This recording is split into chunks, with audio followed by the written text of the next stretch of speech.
Why are some people quiet and passive while others are loud and aggressive? Are some personality types better for certain jobs as compared to others? To answer all these questions, we first need to ask what is personality? So, this module includes understanding individual behavior, and the topic which we are going to cover here is personality. The contents of the presentation include personality as a concept, what are the determinants of personality, and there are various theories of personality, for example, Holland's model, Cattell's model, MBTI, Big Five personality factors, and dark triad. Okay, look at the picture. In a layman language, we talk about personality like someone is with charm, has a positive approach towards life, or is always smiling. But when psychologists talk about personality, they mean a dynamic concept that describes the growth and development of a person's entire psychological system. So, the personality as a concept.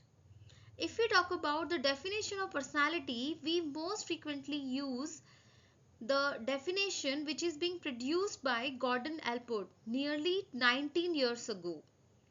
Allport said personality is the dynamic organization within the individual of those psychophysical systems that determine his unique adjustment to his environment. Quite complex, right? So later Robbins modified it to a better understanding. For our purpose, we can use it as some total of ways in which an individual reacts to and interacts with others, or we most often describe it in terms of the measurable traits a person exhibits. Okay, so you can see this picture on the slide. There are four pictures. There is one person common, that is Mahendra Singh Dhoni, who was the former captain of Indian cricket team. See, according to many people, a good leader needs to be extroverted and assertive. However, Dhoni has been described as introvert. The former captain of Indian cricket team, he is famous as one of the most successful Indian skippers also, and he is the only Indian captain who has won all three major ICC series, that is Champions Trophy, ICC World Cup T20 and ICC World Cup. His trainers describe him as observant, critical, analytical, quiet and hardworking. And during his initial years of captaincy, he managed two star players as well, like Sachin and Rahul in his team. The next question comes, how managers can measure the personality? It has been prescribed or recommended that managers need to know how to measure personality because research indicates personality tests are helpful in hiring decisions and can help predict who is the better fit for the job. So let's understand how one can measure personality in the next slides. There are commonly three methods which are being used for examining the personality. Number one, self-report surveys. Number two, observer rating surveys. And number three, projective measures. Number one, self-report surveys. The most common way to measure personality is through self-report surveys. For example, there is an item, I am easygoing as given on the screen, and the person will respond accordingly. However, problem starts when the respondent might lie, fake good or try to create a good impression upon the person. And especially when people know their personality scores will be used for hiring decisions. They may manipulate their ratings. Another issue comes is of accuracy. A perfectly good candidate in bad mood when taking the survey can respond negatively, which may make scores less accurate. Number two, observer rating surveys. Observer rating surveys are designed to provide an independent assessment of personality. So instead of employee himself, perhaps the co-worker could do the ratings. And research also indicates that observer rating scales are better predictor of success on the job. However, it is also important to know that self-reported surveys and observer rating surveys tell something unique about the employees. So let's understand the challenges in observer rating surveys. Number one, subjectivity, and number two, halo effect. So let's understand the subjectivity problem. Let's imagine the situation where one manager personally likes an employee because that particular employee plays basketball with him after the office hours. So this personal bias can cause manager to rate the employee more favorably across all traits, even in the areas where the employee may not be as strong. So the impact would be that employee receives higher ratings than he might deserve, which is leading to unfair advantages like promotions and or bonuses. Number two, halo effect. Let's understand halo effect with the example of there is an employee who successfully led a high profile US project earlier in this year, and the boss already knows that.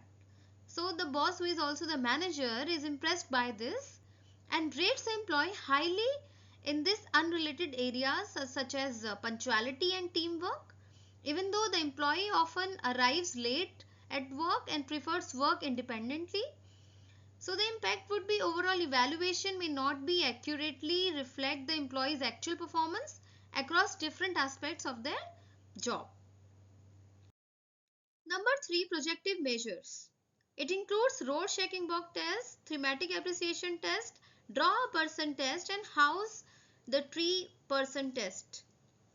So let's start with Rorschach box test. This test was developed by a Swiss psychiatrist and psychoanalyst, Hermann Rorschach. In this test, the individual is supposed to state what inkbox resemble. The basic idea behind this test is that when a person is shown an ambiguous, meaningless image, the mind will work hard at imposing meaning on the image. Number two, thematic appreciation test or TET. It is a series of pictures on cards, and the individual is being tested write a story about each picture. Number three, draw a man test. It was published by Good Enough in 1926. It's a psychological projective personality test in which a respondent is given a blank piece of paper and also a pencil and are asked to draw an entire man from the memory. It takes less than 5 minutes to complete the test, and this is used in measuring intellectual maturation in children and to examine the personality type and unconscious aspect. Number four, the house tree person test. This test is also known as HTP test, and it measures the person's psychological and emotional functioning. The house reflects the person's experience of their immediate social world, and the tree is a more direct expression of the person's emotional and psychological sense of self. Recent studies indicate that the projective measures are not very effective because the perception of evaluator may vary from person to person, so they are rarely used. So most personality assessments come with a disclaimer such as this assessment should not be used as the sole factor in making employment related decisions such as hiring or promotion. Personality change because people also change over time, which will be reflected in their personality assessment score also. A person who takes the same assessment after 6 months will always have different answer to the same questions. As you can see in this picture also, personality assessment only provides a part of the picture and not the entire picture.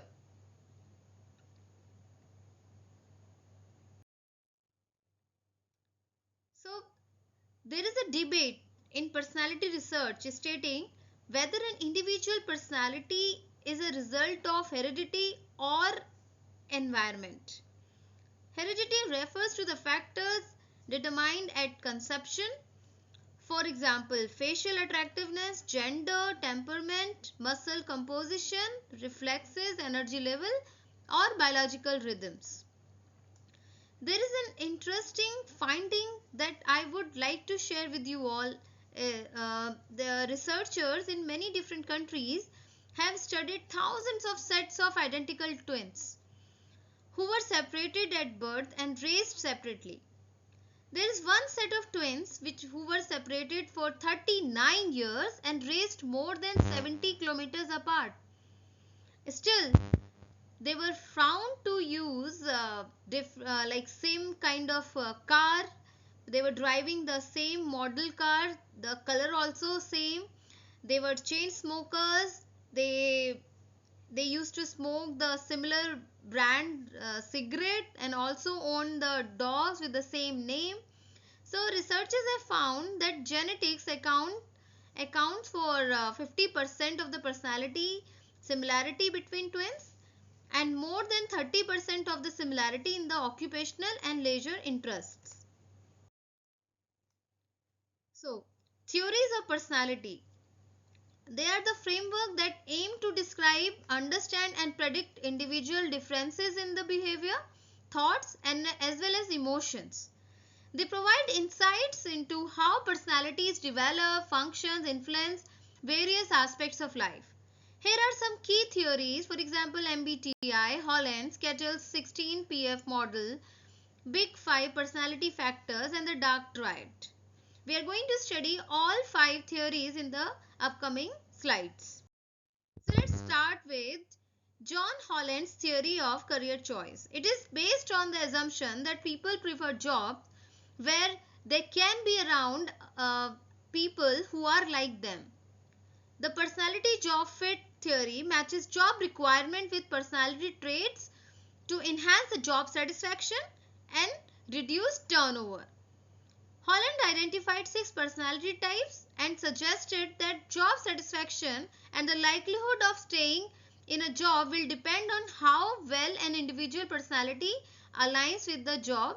And additionally, the personality traits are like openness and conscientiousness in childhood can predict the type of jobs individuals are likely to pursue as adults. For example, those who were rated high in openness often choose the career of artist, and those who were rated high in conscientiousness, they tend to select conventional jobs. This table summarizes Holland's theory of personality job fit, matching different personality types with suitable occupations. Every organization and individual has specific personality traits. The closer match between the traits of the person and the company equals a higher chance of the workplace productivity and satisfaction.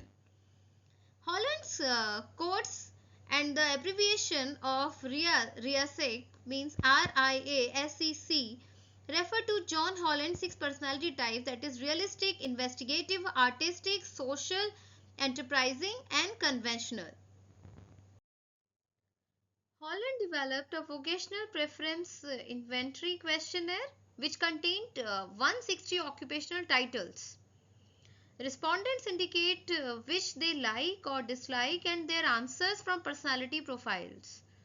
The theory argues that the satisfaction is highest and the turnover lowest when the personality and occupation are in agreement. So what does that hexagon model explains? The answer lies here. The model argues that the satisfaction is highest and the turnover is lowest when personality and occupation are in agreement. The key points of this model are: number 1, there do appear to be intrinsic differences in personality among individuals. Number 2, there are different types of jobs. And number 3, people in different jobs congruent with their personality should be more satisfied and less likely to be voluntarily resign than people in incongruent roles. So evidence support that the value of accessing vocational interest in selection process with a match of between interest and job requirement predicting job knowledge, performance and low likelihood of turnover. Now let's talk about the 16 PF model given by Cattell. The 16 personality factor theory was developed by psychologist Raymond Cattell in 1940s. The theory identifies 16 primary personality traits or factors that are believed to represent the core structure of an individual's personality. So he significantly refined Gordon Alport's extensive list of over 4,000 personality traits using factor analysis. He reduced this to 171 distinct characteristics and then further distilled it to 16 primary personality factors, which formed the basis of 16 personality factor questionnaire. This reduction helped the streamline the study of personality by focusing on core traits. The following are the Cattell 16 personality factors. The 16 PF questionnaire is widely used in clinical psychology, career counseling and organizational settings for personality assessment. It also helps in career guidance by providing insights into suitable career paths based on an individual's personality profile.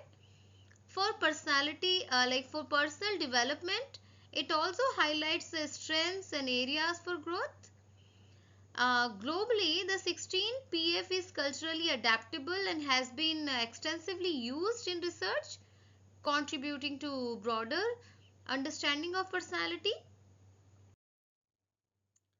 So, what does Myers-Briggs type indicator do? The next theory is MBTI. The MBTI is the most widely used personality assessment instrument in the world. It is a 100-question personality test that asks persons how they usually feel or act in a particular situation. Let me tell you this is my personal favorite. Respondents are usually classified as extroverted or introverted, sensing or intuiting, thinking or feeling, judging or perceiving. This tool helps a lot in increasing self-awareness and understanding and appreciating the differences in others, and apply personality insights to improve the personal and professional effectiveness. So let's study the 8 dimensions of MBTI in the upcoming slides. So the MBTI assessment identifies people as 16 personality types. Each personality reflects, or each trait reflects a person naturally prefers or receives energy, take in information, make decision or approach to see the outer world. Knowing this provides a powerful understanding and the framework for understanding the relating people. As given in the slide, these terms are defined as extroverted versus introverted. Extroverted individuals are, as given in the slide, are outgoing, social, assertive, while introverts are quiet and shy. Number 2, sensing versus intuitive. Sensing types are practical and prefer routine and order. They focus on details, while intuitive rely on unconscious processes and look at the big pictures. Number 3, thinking versus feeling. The thinking type people, they usually use reason or logic to handle problems, rather than the feeling people who totally rely on their personal values and emotions. Number 4, judging versus perceiving. Judging type people, they want control and prefer their world to be ordered and structured, while perceiving type are flexible and spontaneous. So there are some most influential personality types. Let's start with INTJ, that includes introverted, intuitive, thinking and judging. They are the people who are visionaries with original minds and great drive. They are skeptical, critical, independent, determined, and often stubborn. Whereas ESTJ, that is extroverted, sensing, thinking, and judging, they are the organizers. They are the realistic, logical, analytical, and decisive, and have a natural head for business or mechanics. Then comes your ENTP, that is extroverted, intuitive, thinking, and perceiving. This is a type of conceptualizer, innovative, and individualistic, versatile personality who are attracted to entrepreneurial ideas. This person leads to be resourceful in solving challenging problem but may neglect routine assignments. However, MBTI can be a valuable tool for increasing self-awareness and improving career guidance, but because results tend to be unrelated to job performance, managers probably should not be used as the only measure in order to select the particular candidate. There need to be some other tests also which needs to be taken into consideration while making the selection decisions. The five dimensions given in the slide are derived by asking thousands of people hundreds of questions and then analyzing the data with a statistical procedure known as factor analysis. The Big Five is now the most widely accepted and used model of personality. Research has also found the relationship between these personality dimensions and job performance. Let's start with the example of extroverts. Extroverts usually enjoy their jobs and lives more than introverts, and they feel and show more positive emotions as compared to introverts. They do well in jobs and involve a lot of interaction with people because they love social skills, they love their friends, and they like to spend time in socializing. Extroverts often become leaders in the groups because they are more assertive and take charge. One study found that extroverts are more likely than introverts to lie during job interviews. So the examples are in Bollywood, Karan Johar. As a director, producer, television host, he is highly social, outgoing, and energetic. While in cricket, we can take the example of Virat Kohli. As a dynamic and charismatic leader, he is highly social, energetic, and outgoing. Number two, agreeableness. Agreeable people tend to be happier than disagreeable ones and are often preferred as romantic partners, friends, and team members. They are better liked, making them well suited for the customer service and other interpersonal jobs. However, agreeableness is linked with the lower levels of career success, particularly in terms of earning, because in negotiation the person may get agreed upon a lesser salary as compared to the disagreeable ones. So in Bollywood we can take the example of Vidya Balan, who is known for her warm and empathetic nature both on and off the screen, often portraying understanding and compassionate characters. And in cricket we can take the example of our favorite Mahendra Singh Dhoni, who is also known as Captain Cool, for his calm nature and also ability to handle pressure, praised for his humility and approachability and being a team player. Conscientiousness. A highly conscientious person is responsible, organized, dependable, and persistent. So, those who score low on this dimension are easily distracted, disorganized, and are unreliable. Conscientiousness examples are in Bollywood is Amitabh Bachchan. His disciplined approach to work, punctuality, and dedication to his craft over decades symbolizes that he is high in the personality trait of conscientiousness. In cricket, we can take the example of our very own Rahul Dravid, who is often referred to as wall, the wall of China, due to his methods while playing cricket, consistency, and dedication to the game. The next one is emotional stability, which is closely linked to life satisfaction, job satisfaction, and low stress levels. So those who score high in emotional stability tend to be more positive, optimistic, and experience fewer negative emotions, and making them which actually make them generally happier as compared to those people who are high on neuroticism. In contrast, people in for example, in contrast, people who are low in emotional stability, they are hyper vigilant, often looking for problems, and they are more susceptible to negative effects of stress or depression, both on their physical and psychological health. The example from Bollywood can be Akshay Kumar, who is known for his disciplined lifestyle and ability to stay calm and focused. His consistent performance in the industry and ability to handle diverse roles with ease reflect his emotional stability. And in cricket, we can take the example of Sachin, who maintained a calm and composed attitude despite the immense expectations, pressures throughout his career. His ability to stay focused and perform consistently is a testament of his emotional stability. Openness to experience. Individuals who score high on openness to experience are more creative in science and art than those who score low, because creativity is important to leadership, and open people are more likely to be effective leaders as compared to others, and they are more comfortable with the ambiguity and change. They cope better with the organizational changes and more adaptable in the changing contexts also. Recent evidence also suggests that, however, they are more susceptible to workplace accidents.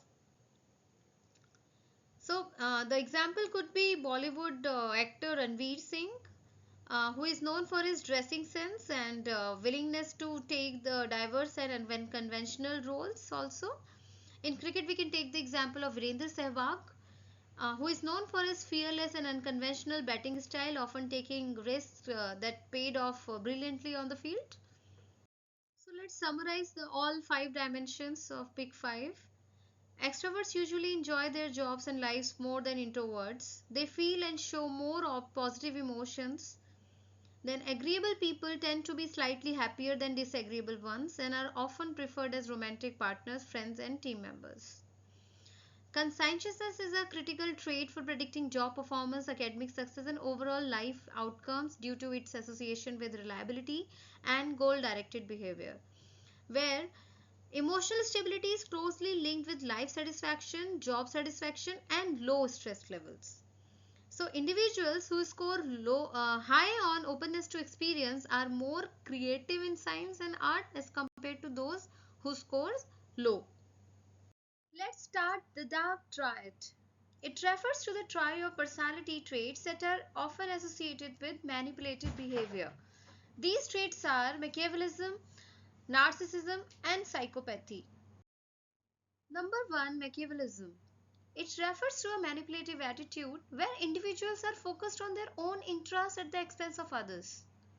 People who are high in Machiavellism are typically strategic and willing to manipulate others to achieve their goals. Their personality is often abbreviated as Mac, and which is named after Niccolo Machiavelli, who wrote How to Gain and Use Power in 16th century. So an individual high in Machiavellism is pragmatic, maintains emotional distance from others, and believes that ends can justify means. And the approach, if it works, use it, is consistent throughout. Number 2, narcissism. Let's take the example of Reena. Reena looks at herself in the mirror a lot and consider her a person of many talents, and we can call Reena a narcissist. People with high levels of narcissism often seek admiration and validation from others and may have an inflated sense of self-importance. People high on this trait like to be center of attention, and also this term is taken from the Greek myth of Narcissus, a man so vain and proud that he fell in love with his own image. So, in psychology, narcissism describes a person who has a grandiose sense of self importance requires excessive admiration, and has a sense of entitlement and also is arrogant. The third one is psychopathy. Though it's a part of dark triad, but in OB it doesn't imply clinical mental illness. In OB, it implies the lack of concern for others, a lack of empathy, and lack of guilt when actions cause harm. This trait is associated with a lack of empathy and antisocial behaviors. So, those with high levels of psychopathy may exhibit shallow emotions, a lack of guilt, and an inability to form genuine emotional bonds with others. So, while these traits are considered socially undesirable and linked to negative behavior, they exist on a spectrum and people may exhibit them on varying degrees. So, in extreme cases, high levels of these traits can be found in individuals who often engage in criminal or unethical activities. So, these are the references that have been used primarily in this overall presentation. I hope you liked the session. I hope this personality understanding is going to help you out in evaluating why people are behaving in a particular situation. Stay tuned for more videos. Thank you so much. Happy learning.